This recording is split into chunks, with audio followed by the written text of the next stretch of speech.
Checking. Hey, we're live on YouTube. It has worked. Thank you for your patience, Instagram. Finally, we are rolling here. So welcome everybody to Martinis with Scott, episode 176, a show that we do about winning momentum in life and in business. Cheers. I hope everybody's having a great Thursday afternoon and that you've had a wonderful week. So now that we've got over our technical hurdles and we've got YouTube working, by the way, on YouTube, I wasn't late. I wasn't late for our 4 p.m. Eastern drink. The YouTube live stream was not working. If everybody wants to throw into the comments anything they'd like me to talk about, I'm happy to do so. But without that, I'm just going to jump into my first topic for today, which is setting the table. Setting the table for negotiation. What does setting the table mean? In negotiation, doesn't matter if you're negotiating for business or negotiating with your family or negotiating for anything, but let's just keep this in a business context today. When you're setting the table and entering into negotiations, think of negotiation as three phases. First phase being the pre-negotiation, the getting everything ready, answering the questions about the who's going to negotiate, what are we negotiating, where are we negotiating, why are we negotiating, the who, what, where's, when's, and why's, and how that fits into your overall strategy of negotiation. And that's what I'm calling setting the table, getting the framework right to give you the best chance of success in your negotiation. So that would be pre-negotiation. And then you have the actual negotiation.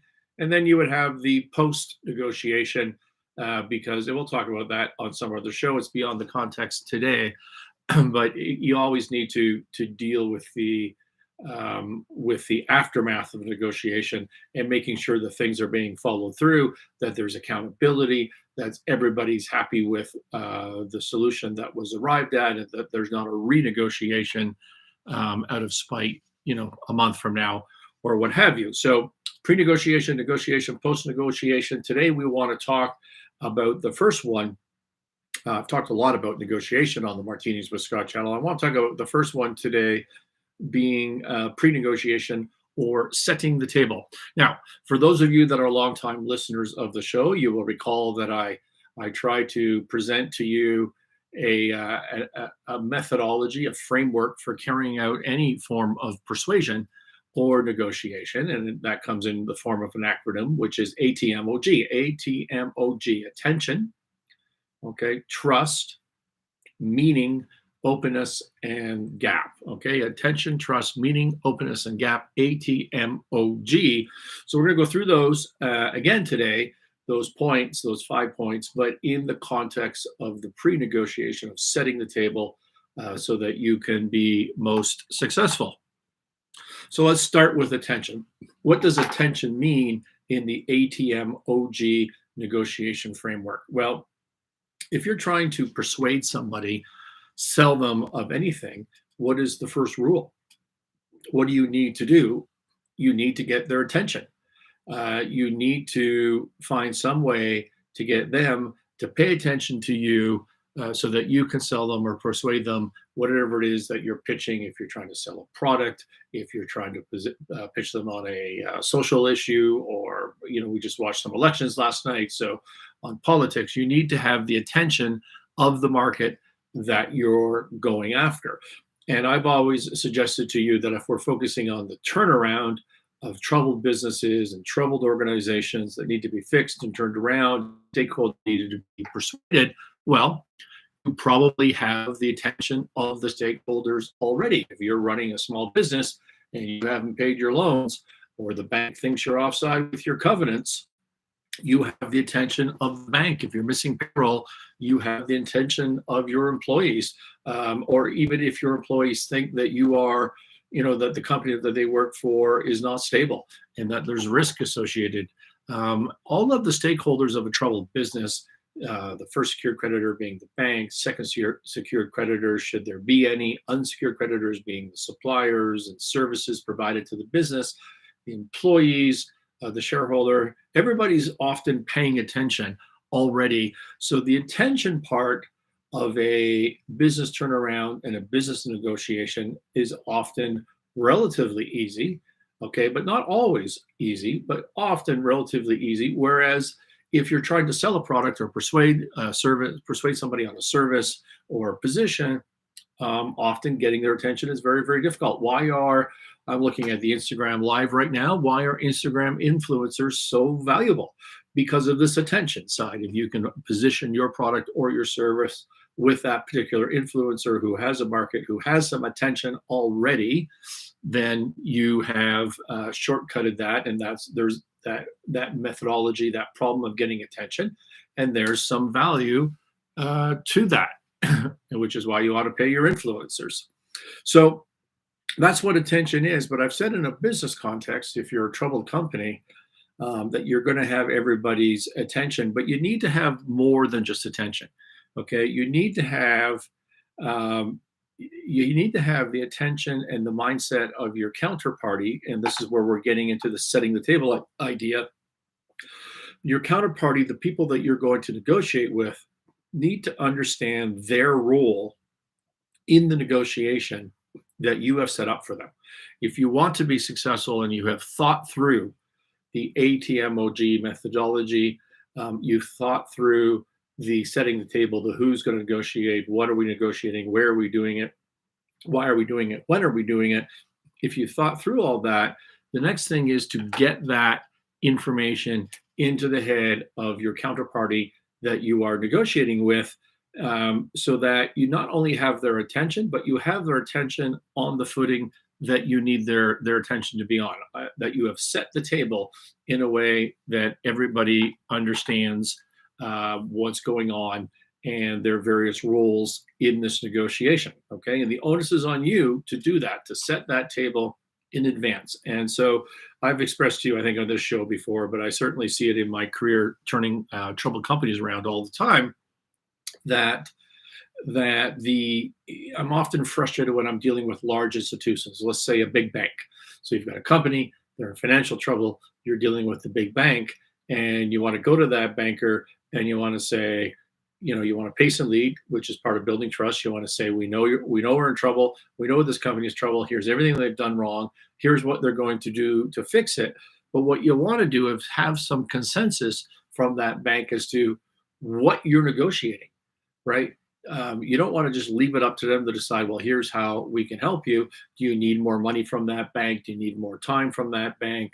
Do you need a restructuring agreement from that bank? Right? You have to set the table so they know what they're negotiating. And I always have this frustration because the large institutions, I'm not picking on banks, it's just the bureaucratic nature of it, is they hold their cards very close to their vest, right? You can picture that. They hold their cards really close to their vest, and therefore you don't ever really get a clear, you often think you're not negotiating the same thing. They're there to listen to you, they're polite, they try to understand, they build their reports internally, but they're not really negotiating with you because the table has not been set, and it's very, very difficult to set the table with a large bureaucratic type organization that you're negotiating with. Whereas if you're dealing with an individual, if you're dealing with an individual with one party, then often it's quite easy to set the table, but what they may be negotiating may be entirely different from what you're negotiating. And I'm going to come to that in a minute. I'll give you an example of this bank scenario. I can think off the top of my head, I think we've talked about it on this show before, where I was negotiating with a bank, a financial institution that was in a second secured position on a company, meaning that the main bank had lent a bunch of money and this company was insolvent, and the main bank wasn't going to get paid in full, right? And we've talked about priority of creditors on this channel before. You need to understand that when you're trying to turn around a business. And so the main bank wasn't going to get out 100 cents on the dollar, and therefore what is the second position worth? Well, the answer is zero, or at least not very much. Maybe there's a nuisance value to getting that creditor paid, and this second secured creditor was owed a lot of money in the context of this transaction. And so I spent the better part of a year trying to get this institution on the same page in terms of what we're negotiating, why we're negotiating, how we're going to go about that, setting up this framework for negotiation. And it was just a failed effort because I could never get them to commit to a plan to negotiate. Never meant a solution to the restructuring, but even a methodology to go about the negotiation. I've talked about this on the show many times, that when you're negotiating a restructuring, when you're trying to restructure a debt owed as a business owner, what are you really restructuring? Like, what are the parameters of that? And one answer, there's only a couple. There's time, like how much time do I have to pay this back? There's the amount of money, how much of this am I going to pay back? And then what happens in between, right? So if your business owes somebody $10 million, just making up a number, you can't pay it back. The value of that $10 million in liquidation is, I don't know, let's say zero, which was sort of the scenario in this case. What are you negotiating for? So, like, am I paying you back? So, first of all, is the amount of money. Am I paying you back 10, or are you accepting zero, or is it going to be somewhere in between? And if it's not an immediate solution, the second thing you're negotiating is time. Okay, I'm going to pay you. I'm going to pay you the full $10 million, but I'm going to do it over X number of years and conditional on the business recovering and having a bunch of positive earnings, and then you participate in those. Or we don't have any time. We just finish this off today and you get nothing, right? There's another side to that negotiation. And if there's time, if it's whatever, say 5 years, what happens in between just means what are the controls and the reporting in place so that creditor knows that things are going the way that they want them to go. And that's what you're negotiating. That's what you're negotiating on. There is nothing else in a restructuring. How much money are they going to get? Call it cents on the dollar. How much time to pay that, and what are the controls and the assurances that happen in between today and when that plan is completed. And so the problem is, if you can't even get the organization, if you can't set the table and you can't get the counterparty, if you can't get your counterparty, which was my problem. Hey, Lush Kootenai, how you doing? We're talking about negotiation today and setting the table. If you can't get your counterparty to even agree to what you're negotiating about because they're holding their cards so close to their vest, then you're going to fail. And as I said, I worked with this bank for a year, and we did fail. And had they have participated, I believe, I'm sure they don't believe it, but I believe had they participated more fully in just scoping out the framework, this is what we're trying to accomplish, we would have had a more suitable solution. Now I'm working on that. That was a while ago. I'm working on something more recently where I'm not dealing with, as a counterparty, the person I will be negotiating or am negotiating with is not in fact a large organization, but basically an individual.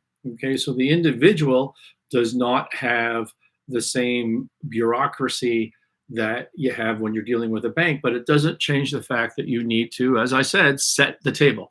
And again, set the table, like establish upfront before you even start to negotiate the what are we negotiating, why are we negotiating, when are we negotiating, and who are we negotiating with and where, right? All those questions. So in this scenario, you've got one business owner and a second business owner, and they're in dispute, and one business owner is accusing the other business owner of being a bad person. So let's call it business owner A is accusing business owner B of being a bad person, of not having acted above board. And that may or may not be true. But what business owner A has done in response to this feeling aggrieved is they did a bunch of things that they shouldn't have done, that were certainly over the line, in some cases perhaps technically not legal, right? But I don't know that they even know that. I don't even know that they know that. And so if you want to sit down and mediate, if you want to bring these parties together, if you want to have a solution, do you want to walk into a scenario where you've got one party A thinking that they're great people, a great guy, and that one party B is a bad guy? That's a pretty significant imbalance to finding a solution that everybody's going to be able to sign off on, particularly when the facts of the matter don't support that.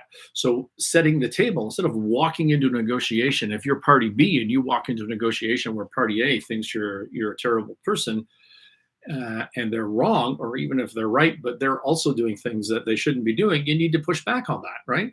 You need to push back on that, and that is setting the table. You need to point out, okay, well, here's where don't defend yourself, but push back on their flaws. You've got flaws, well, they're pushing back on their flaws. Here's the things that you have done. And really, what you're trying to communicate is that they have risk on their side. Because if you walk into the negotiation without having set the table this way, they're going to think to themselves, well, okay, I've established that I'm a good guy and that they're a bad guy. And now we're going to talk about how much I'm going to get to make up for them being a bad guy. If you can turn that table, if you can point out that they also have risk and they're not lily white on this thing, and now we can have a discussion about how we work together to get the hell out of this problem. That's a much better negotiation. It's a much better framing for a negotiation. And you do it before you negotiate, you set the table. So that's setting the table in the context of attention in the ATMOG, persuasion, negotiation framework that I talk about and created. What's the T in the ATMOG? It's trust. Okay, so you've done the attention piece. Now you're talking about trust. You know, we all know that you can't negotiate anything without trust. Cheers again, by the way. You can't negotiate anything without trust. We've talked about this before. I was going to give you another example, but in the interest of time, I'm just going to cut forward on that. And I've talked to you before on this channel about the concept of having an account at the trust bank is one way that I like to talk to people about it. So you just picture you've got like a bank account, but it's a trust account. Okay, and you're dealing with your counterparty. Well, what are the possible scenarios of deposits in your trust account? Well, you could have a positive balance, meaning that person trusts you, your counterparty trusts you, you're a trustworthy person.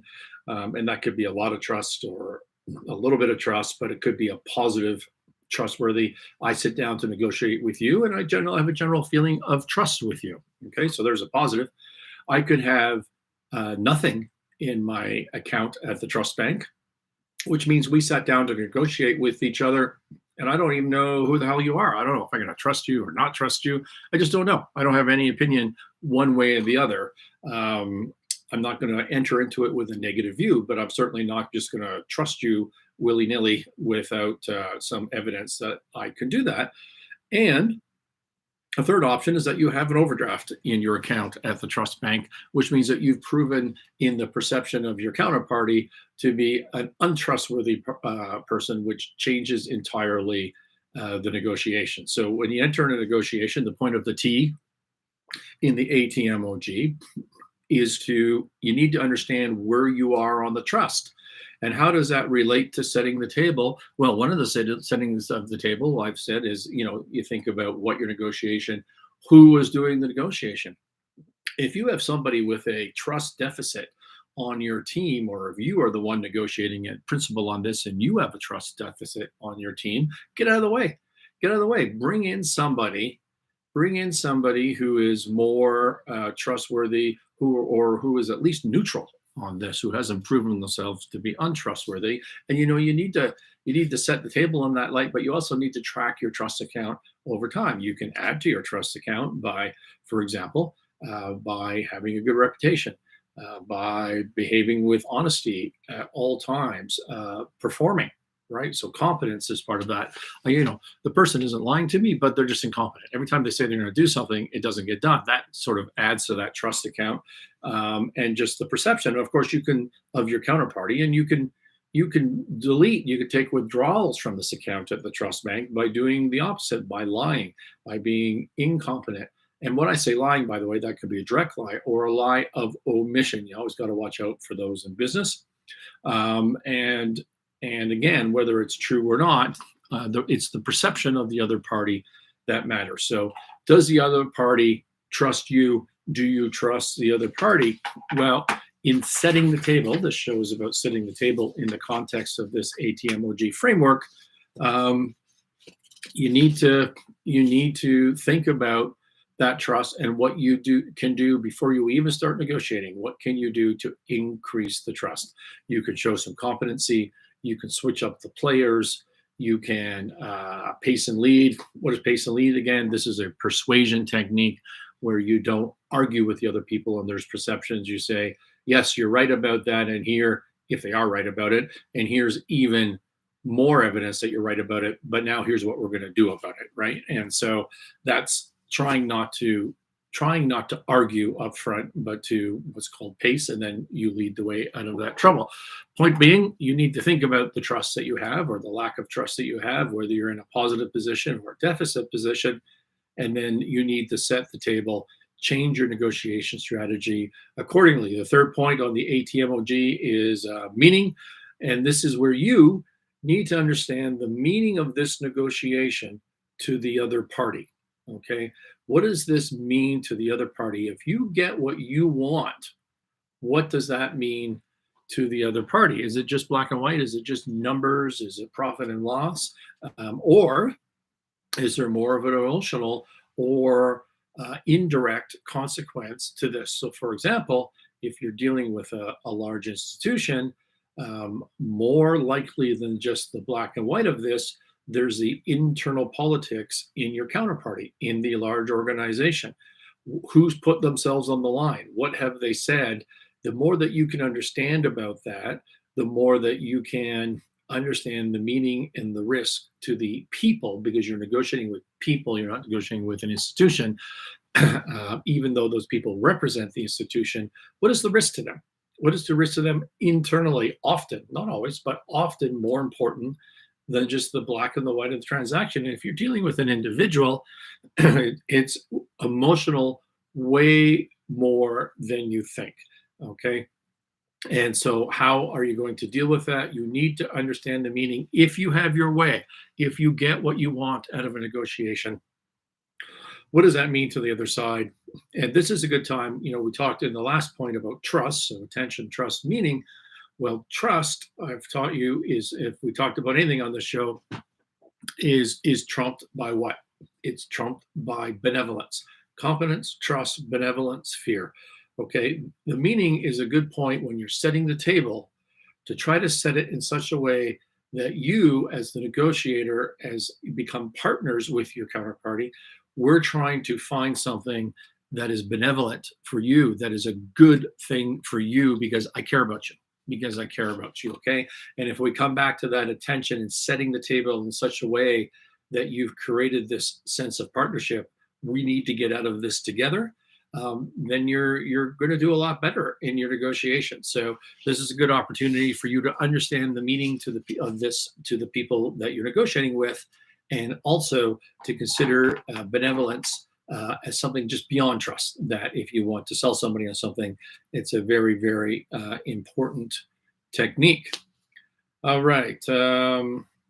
Openness. So ATMOG, openness. What does this mean? So this means, what are the parties open to? Both sides, okay? And what you need to do is you need to sit down quietly before you've entered into the negotiation and say, okay, what are the range of possibilities? So I said earlier on this episode, in a debt restructuring, what are the range of possibilities? I pay you 0 or 10 cents on the dollar or whatever the floor is.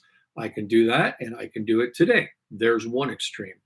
The other extreme is I pay you all the money I owe you, the $10 million that I owe you. I can pay you that over 5 years. Okay, so those are your range of possibilities. And what's in the middle is some hybrid of those. I can pay you, a little bit more right now, or I can pay you the 10 cents on the dollar right now. And then I could also pay you some upside in 3 years, whatever that hybrid is. And so it's really useful in a debt negotiation, for example, but every negotiation, but we're using debt negotiation as an example. What you don't want to do is walk to the negotiating table and go, I don't know. What do you think? This is a problem. What do you think? I don't really know the answer. Do you know the answer? That's not the negotiation you want to have. You want to know what you're negotiating for, and you want to set the table. Well, you want to know what you're negotiating for, and you want to know what the range of possibilities are of your counterparty as much as you can. And then you want to set the table in a direction that leads to what you think your outcome ought to be. So, for example, I might say to a bank in that situation, with my $10 million of debt that's worth 0 today, hypothetical example, I might say, in my setting of the table phase, here's my liquidation analysis, here's the cash flows. As you can see, you're not getting any money unless we collectively do something about that. You're going to get 0 this company's going to go bankrupt and you're all going to get nothing, right? That's that's the problem that we face together. But the benevolence of this is I don't want you to get money. I want nothing. I want you to get your whole $10 million. We're not trying to be bad guys. We're not trying to wipe you out in this hypothetical example. What we're trying to do is to work with you, to avoid that situation of the zero. And let's head towards the situation of over time, you get your $10 million, right? And that is understanding what the possibilities are on my side or on the borrower side in this particular example. Works for any negotiation, but I'm just using a debt example, and understanding the possibilities on the lender side, right? And then, so that's understanding it. That's the openness and the setting the table in the direction you want, which really leads us into the last point, which is the gap, as we call it, which is in the framework for negotiation is the common ground, the sliver of clear sky in between all of these problems. That's what you want to be aiming for in negotiation. And you want to aim for that by having set the table in advance, understanding the openness and the meaning of it. And then, it becomes pretty obvious normally what the ultimate solution is for both parties in many instances, not in all instances, but it can become very obvious. So that's the ATMOG work, attention, trust, meaning, openness, and gap. In each step, you can think about setting the table, which means coming up with who's going to negotiate for you and who are you negotiating against, what is the timing of that, what are you negotiating exactly, and why are you doing that, and where are you doing that. Think about all those things before you even start to negotiate in any situation at all. And think about it in the context of the ATMOG framework, and you're going to end up much better off. Setting the table. Thanks for listening to that segment. So let's move on now. Cheers, by the way. I want to talk to you about corporate roll-ups. Are you in business? Have you heard this term, roll-ups? In my business, I just hear it all the time. And I thought I would explain to you what it is. And we'll have just a quick chat about that. So let's say you like ice cream stores. You're a finance person, you're a banking person, you're an entrepreneur, and you really love ice cream. Okay, you with me so far? I think I'm all of those things. And you decide there's a real opportunity in the ice cream market in general to buy a bunch of little ice cream stores and put them together under one umbrella. Okay, to go through the industry and roll up, as it's called, ice cream stores onto your platform. So how would you go about that? Well, what you would do is you would try to find your first, what they call the platform, your first acquisition of an ice cream store. And let's say you're targeting an ice cream store that does $1 million in revenue. By the way, I have no idea if ice cream stores do $1 million in revenue. I haven't got a clue. Let's just use that as a hypothetical example. And you say to yourself, I can buy that $1 million revenue ice cream store for, let's make our lives easy, $1 million. Okay, don't ever buy a business based on a multiple of revenue. It's the stupidest thing you can do. But let's just say you're doing that. So or you went through the proper math and it worked out to be $1 million. That would be a smarter thing to say. And so you've bought this first store for $1 million, or you want to buy this first store for $1 million. And your idea is, if I could buy 10 ice cream stores, all of them doing $1 million, and I put them together, now I would have one business that does 10 million in revenue with 10 locations. Now, what are the advantages of that? Is a $10 million business better than 10 $1 million businesses? Well, many of the cases, yeah, it could be, or at least that's what you think, which is why you're doing an industry roll-up. So what do? If you had 10 stores and 10 million of revenues, now you could change the names and brand them all under the same name. So you get more consumer awareness as people go to the little towns in the region where they like the ice cream stores. They can say, oh, I recognize that guy's that brand of ice cream store, as opposed to the local mom and pop ice cream store name. So you can brand it because you're doing 10 million in revenue instead of 1 million in revenue. You could maybe spend a little bit more money on the marketing and promotion of that brand, which would benefit all 10 stores, which is something they didn't have the benefit of when they didn't have enough money because they were only doing $1 million of revenue to do that marketing themselves. You could afford to have at 10 million in revenue more consolidated and professional management. Let's talk about a controller, for example. If you're a mom and pop store doing $1 million in revenue, you're probably doing your own bookkeeping. Maybe at year end, you outsource your shoebox of receipts to the local accountant, and they do the financial statements and the tax return for you. Well, if you're a $10 million business, that's not the way you roll. What you do, if I forgive the pun with roll up, what you do is you have a proper accountant on staff, controller, and you can afford to do that because you're now a $10 million business, and every one of those little locations participates in paying for that salary. You have more influence as a larger company in your supply negotiation, right? So you're buying your sugar commodity for ice cream, or just the ice cream if you're not making it yourself from your supplier. Well, now you're a larger buyer, which theoretically ought to give you more negotiation. You can move staff around. You got staff on this people, lots of good quality people, and here you're short on people. You can move them around. If you have more locations and you're a bigger company, you have an opportunity to cut redundant costs. I said that you could hire a controller, but you could also get rid of 10 bookkeepers, theoretically, 10 independent accounting firms, theoretically, and you could start to cut costs that are redundant in the overheads of each individual $1 million business when you become a larger business. And then the other big play when it comes to making money in roll-ups is the valuation arbitrage that it costs less as a valuation metric to buy $1 million business than it does to buy a $10 million business or a $100 million business. The multiples change as you go along. If you think about private equity, for example, basically what do they do for a living? They buy companies and they try to pay. The markets change, so don't hold me to the valuation multiples, but they try to buy an owner managed private business for 4 times EBITDA or some number around that frame, and then they put on some cheap leverage, so they get cheap bank debt because they're a bigger, better financial company than the private business they bought is, so they get some cheap bank debt, and then they try to make the business a little more efficient, and then they add some other businesses onto that platform, so they make it bigger and bigger and bigger by buying those other businesses, and then they try to sell it for 8 instead of the 4 that they bought it at, right? And so those are all the ways that you make this profit in a roll-up. And so you buy your first one.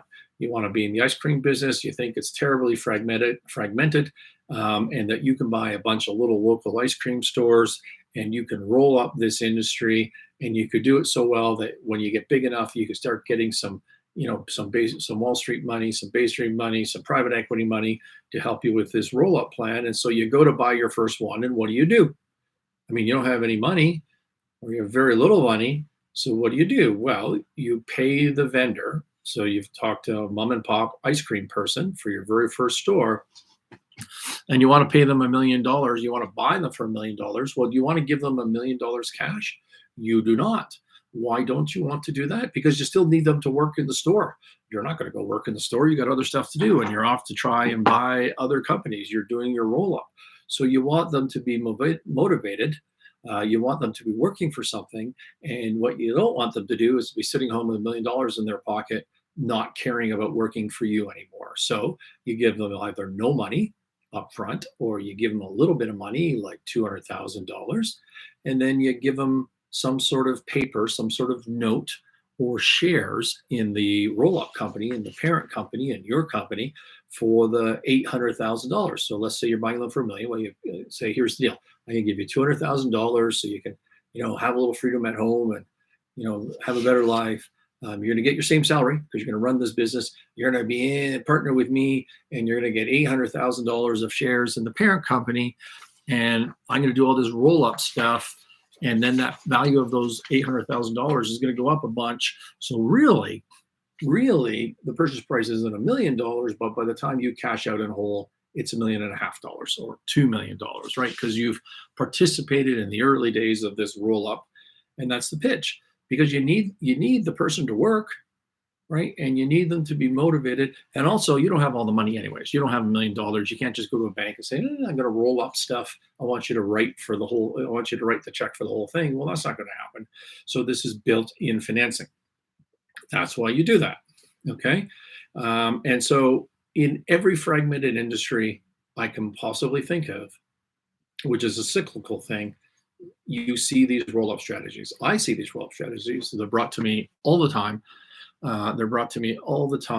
And that's basically the business plan. So if you're in business and you've heard about a roll-up, you're looking at industries, you're looking at the cannabis industry 5 years ago, that's what you were thinking, right? You're looking at the cannabis industry today, that's what you're thinking, because everybody's troubled now. And so every industry, I just picked on that one because we happen to be involved in the hemp side of that. And so that's what a roll-up is. And it sounds like a great plan, right? No, it's a terrible plan. It's a terrible plan. And I'm not saying it can't work. I'm not saying that if you're a sophisticated private equity fund and you have the balance sheet and the money and the sophistication on your board of directors to deal with the inevitable problems, could be good. Not every private equity firm does this very well, but some of them do. Some of them do it very well, and they make good value.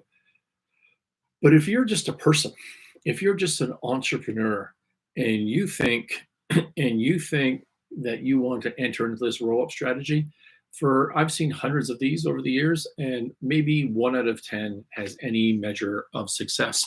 It's really no different than just starting your own business in terms of percentage success rate. Well, why is that? The reason is because what you want to do is you're working on the financial structure of this. You want to pay a little bit of money to the vendor. You want to bring them in. You want to convince them to work for you. You want to convince them on the upside. But what they're thinking is something entirely different. They're thinking this is a free ride. They get some money up front. They still own some of their business. They get a bunch more money in the future. Everything's great. No stress. Except to add value to this, you need to change culture. You need to fire their bookkeeper. You need to change their supplier. You need to change the name of their company. Well, the mom and pop who sold it to you are still working there. You need to do all those things that we talked about that are the benefits of a roll-up. And the person that sold it to you doesn't want to change. They don't want to change, right? And because they think they have their own confirmation bias. They think that everything they've been doing is right. And to hell with you. What do you know? You're not even from the ice cream business. You're not even, you didn't start the store. I started the store. You don't know what you're talking about. I'm not doing what you said. And then they tell their employees, who are now your employees, to not even listen to you. Ignore that guy. He's not what he's talking about. You see that? You think that's extreme? You see this all the time with roll-ups. If you're going to walk into this business, if you want to be an entrepreneur by buying businesses and rolling up fragmented industries, just know that I have no hard stats on this, but anecdotally, the statistics of that are terrible. It's probably as bad as just starting the business yourself and competing with the mom and pop. It is a way to get into it, but you don't ignore culture and don't ignore the personalities that you're going to run into and the problems that you're going to have launching that business. All right, that was, where are we here? 38 minutes in, and that was talking about roll-ups. I think we're just going to cut this off today. I have a whole other segment for you. It's going to take too long. I do want to say to you, unless anybody has anything else they want me to talk about, you can throw comments there on Instagram or on YouTube. Just as I'm wrapping up here, feel free if you want me to cover a topic for you. I'm excited to announce that this is one of the few remaining episodes ever of Martinis with Scott. What are you saying? Scott, what are you talking about? Well, we're not quitting. We're going to continue on doing the same thing, but shortly, probably before year end or maybe early in the new year, we will be rebranding as part of a relaunch of my brand. And this podcast will be reformatted a little bit. It'll still be a weekly exercise, but it'll be reformatted a little bit. It will be rebranded. It will be new and exciting. We've been, I don't remember, but 2.5, 3 years on the Martinis with Scott side of this, and changes are coming. I'm not going to disclose the new brand to you yet, but they're coming. And as you know, this is a weekly show, and here we are the first week of November, and we don't do it over Christmas. And so really, what does that mean? It means there's 3 or 4 episodes left of the Martinis with Scott. Hope you enjoyed today's show. I know it's a little bit shorter than normal, but that's okay. Next week, I'm going to do the content that I've missed today, which is an update on the various turnarounds that I've shared my journey with you on Akip Innovations, on Devani, on Roofers World. It's been an interesting summer and an interesting fall, but we've been getting through it. And with that, I will sign off. Anybody have anything they want to say? Thank you so much on Instagram for joining me. I will cut off on YouTube first.